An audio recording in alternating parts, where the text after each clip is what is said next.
Greetings, all praising the King.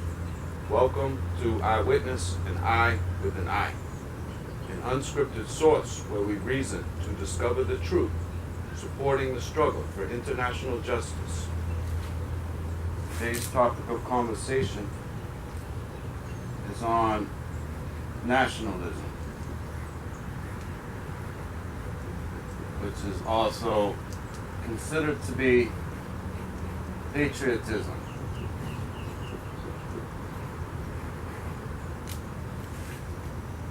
It's the zeal for one's country. Now, we're going to use the inverted commas as one's country. We'll try to explain exactly what we mean here. You know, every nation state has the following. They call themselves patriots.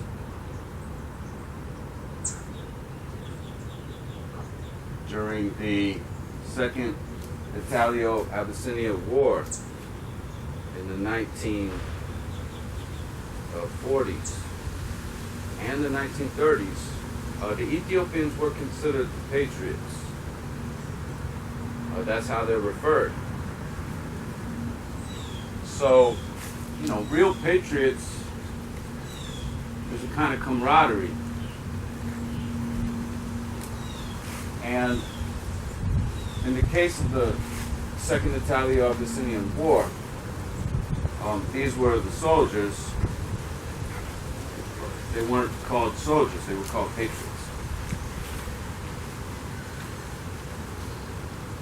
You know, today's world, it's a football team. You know, so people have taken this word, you know, perhaps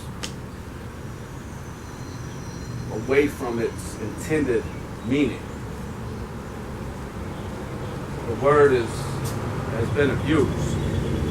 And not only that, but if you don't consider yourself a patriot, then people will consider you a traitor. See? So you don't have to fight in any wars anymore.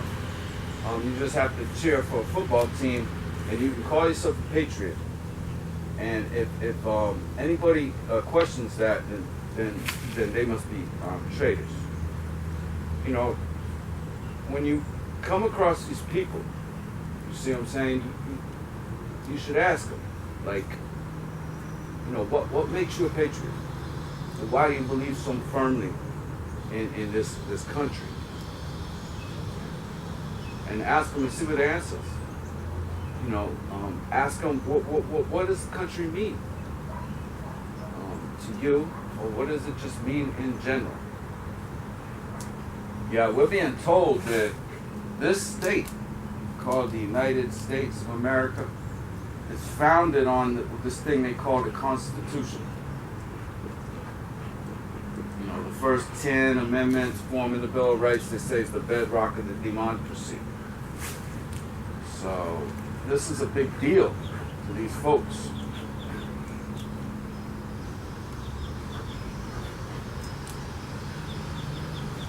And again, it's not only central to just the U.S. of A. Yet every single nation, at least in the Western world, has the same system. They got a constitution, and they attempt to gain a following. And as we could assume, there was a reason for that. Yeah. Now we know that this USA Constitution is drafted by the slave masters, they call them. Sometimes slave drivers. Either way, these were the wealthiest people in the land that derived their wealth from the exploitation of work on the plantations. Of course, most of that wealth was transferred overseas. You know, when the goods, the commodities, was shipped and the trade ensued, then there was profiteers in the European nations as well.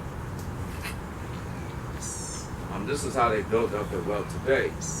When you can look at a satellite image of the residences of these people and be astounded at the way that they're living, comparable to the rest of the planet. But, you know, it's hard for them to envision anything else. You see, as humans, people have a tendency to want more. You know, they don't seem to be content with what they have. Some of that may be driven by influences, you know, that are external, like on the television, for example. You're seeing the models, you're seeing these people, they look happy, they've got this lifestyle, and you know, you seek the same thing. You seek the happiness, so you think that by having the material wealth, it will provide that, because that's what's being displayed.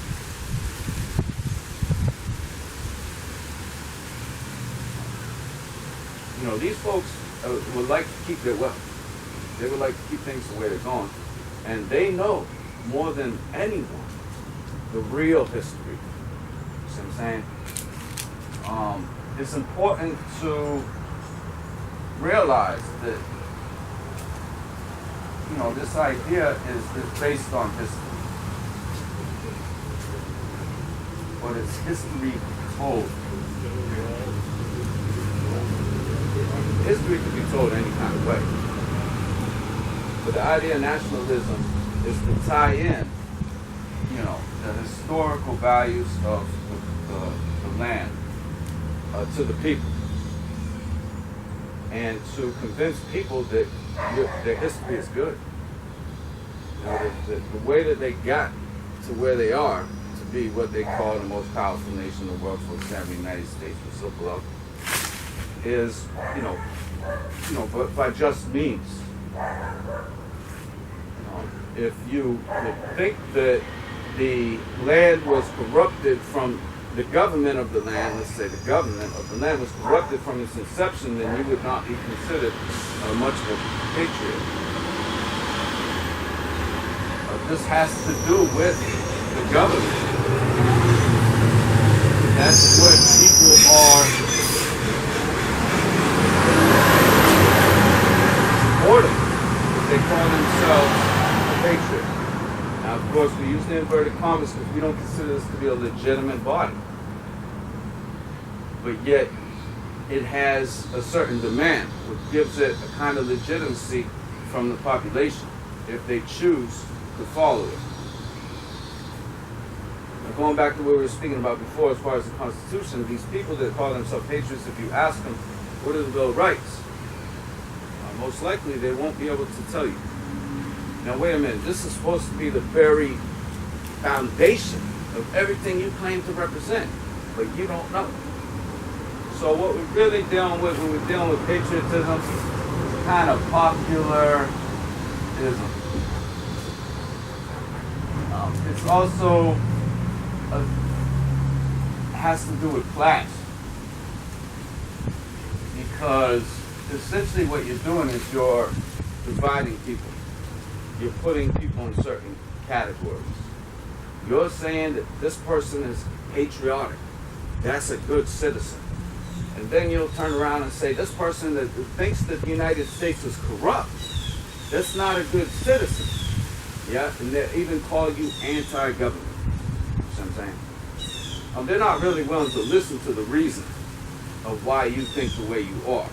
But these are just labels that you're given. As soon as you're given this label, you become an enemy. You got to know this. In the United States of America, and probably most other Western nations, if you don't call yourself patriotic, you become an enemy. Now, we've talked about the new wars and how the battlefield has changed. That no longer is it the oppressor, you know, going to give you 10 lashes, yet the oppressor is going to slow your computer down. The oppressor is going to mock you. The oppressor will use drones to whatever, intercept communications, spy on you. There's many ways the oppressor has many weapons. Some of these are economic. The oppressor controls the supply chain. So if you decide, to get into a certain industry and you start a business, for example, but you rely on the supply chain because the supply chain is from the earth to the shelf, or if it's a service, to the counter. This is how the supply chain works. It's all included in that process of merchandise that produces material wealth. You decide to get into that to try to make your life a little more convenient. The oppressor can cut you out. The oppressor controls every step along that supply chain. As a personal example, going to buy appliances at a warehouse is controlled. They got one player that they like involved, and so they have a way to cut you out.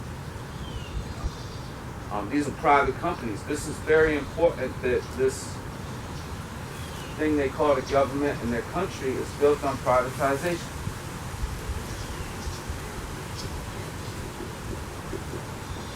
So what they say is that, if you have a company, anything goes. You can make decisions. You don't have to treat people any certain way. You can discriminate and this kind of thing. Now we know that if you have a company, but you don't call yourself patriotic, and you make those decisions, then they will find a way to come down on you. So it's double standard as usual.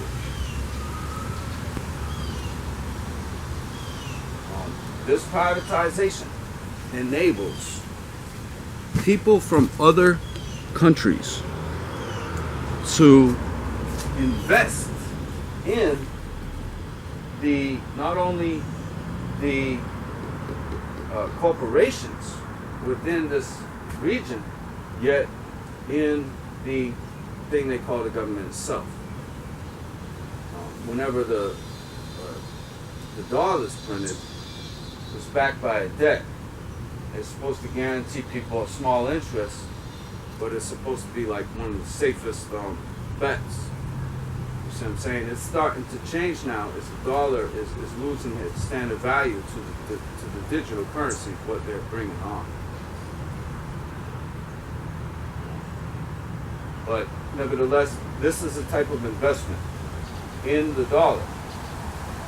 So, depending on who owns the debt is who controls the money.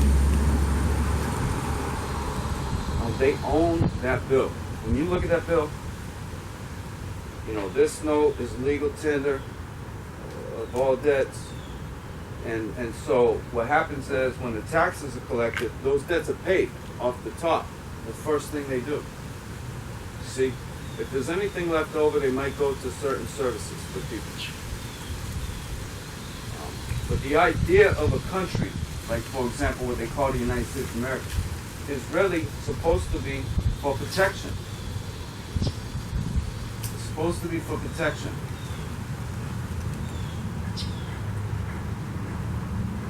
What else is it for? I mean, if you have a country or something calling itself a government, and every day somebody from this body comes to your house and smacks you over the head, like, you're not going to be very supportive of this group. Yeah, because you expect a certain protection. That people won't come over to your house every day and smack you over the head. But yet, nevertheless, who is it protecting and how is it protected? It's certainly protecting these corporations. It's certainly protecting the patents, for example. So it has certain protections. But when it comes to fundamental basic protections, like we're being told, free speech,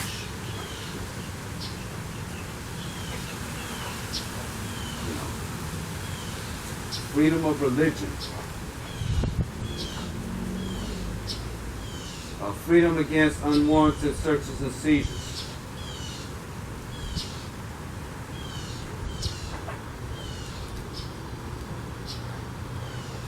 freedom to represent yourself,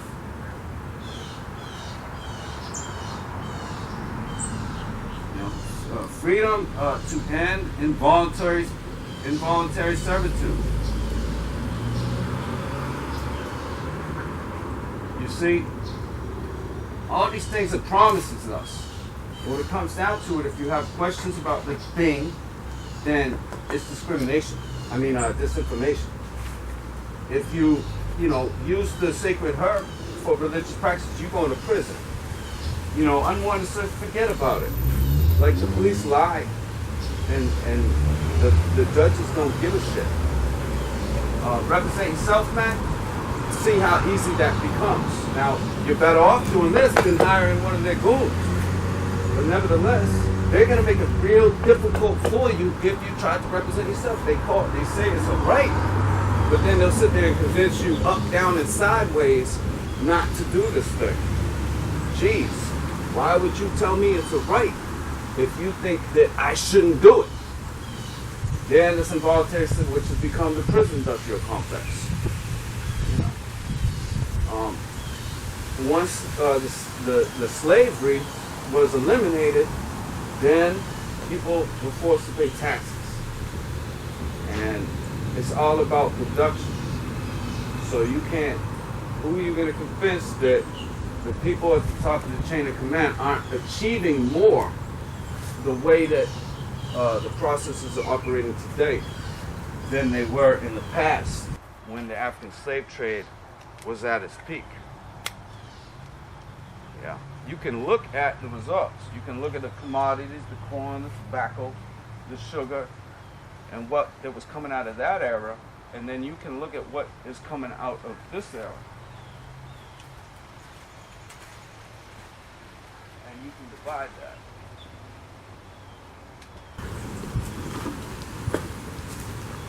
You can divide that by the populations to get the per capita output. So, even when people was being forced to work in the fields with a whip, they were working, they were putting out less than is being put out today. People are always on call with that device. People always demanded to get a little further. Because if you don't, the scare is that you'll be falling behind. And that's really a lot to do with this patriotism in this Western world, is because people think that by being this good citizen, by pleasing those around you, of course, the power sources, appeasing those powers will make their life easy. And really, it makes all of our life more difficult. But the alternative is to not appease the powers. And if you don't appease the powers, then your life will really get difficult. Yeah.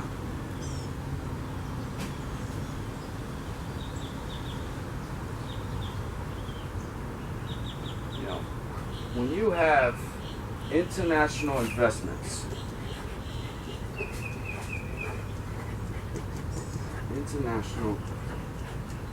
all over the planet, investments,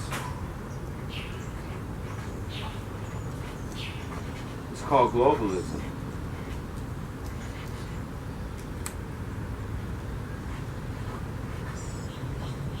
And the interests are not domestic. They're not supporting the country of investment. For example, you got these major corporations that are buying the water sources.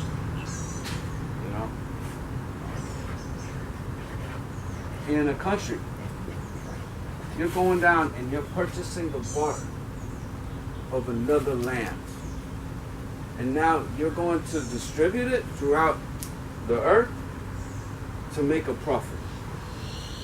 You've got an international investor who's owning the spring in South America. You know, owning the forests there, cutting the trees down, making the money, and putting it into his castle overseas, or whatever, on the beach. You know how they roll. These people just go around, fly around. They got more houses. You ain't never seen anything like this before. These people got planes, yachts, you name it, because they own the resources of other lands. So this is the Roman conquest.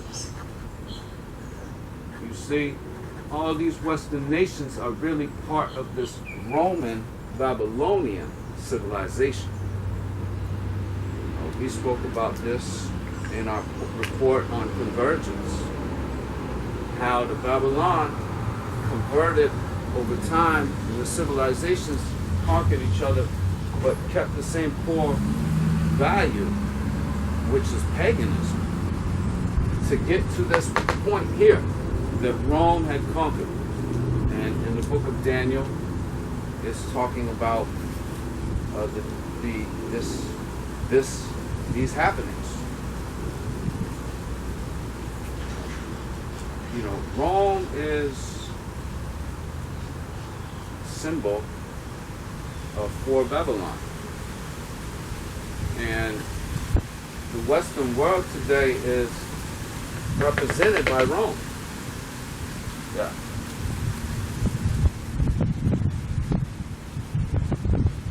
You know, because the Christ had come and the ruler was in Rome, Caesar. Yeah.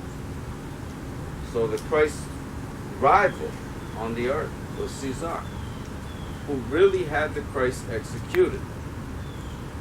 It was the Pharisees, or what they called the Jews, that took the blame. But nevertheless, even the governor of the land of Judea, Pontius Pilate, was a Roman. And he played it off as if he really didn't choose to have the Christ crucified. But the order was given from the highest place, Caesar. And why was it given? Because the Christ, they said, blasphemy by saying that he was the Messiah.